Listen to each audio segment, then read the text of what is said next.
হাতির বন্ধু। একটা ছোট্ট বাচ্চার নাম ছিল রনি। রনি খুবই আনন্দিত এবং কৌতূহলী ছিল। সে প্রতিদিন নতুন কিছু শিখতে চাইত।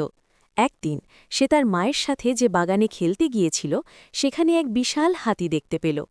হাতিটি ছিল খুবই মিষ্টি এবং শান্ত, এবং রনির মনে হল সে হাতির সাথে বন্ধু হতে পারে। সে হাতির কাছে গেল এবং বলল, হ্যালো হাতি, তুমি কি আমার সাথে খেলতে চাও?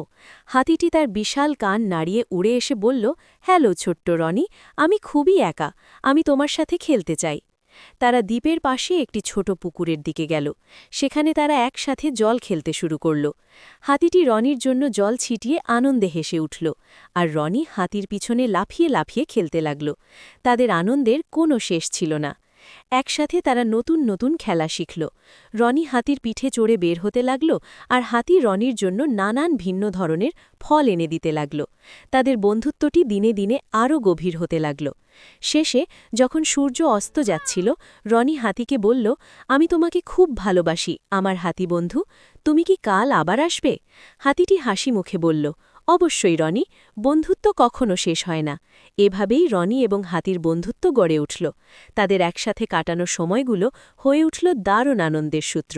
আর তারা একে অপরের বন্ধু হয়ে গেল, শুধু একদিনের জন্য নয়, বরং সারা জীবনের জন্য।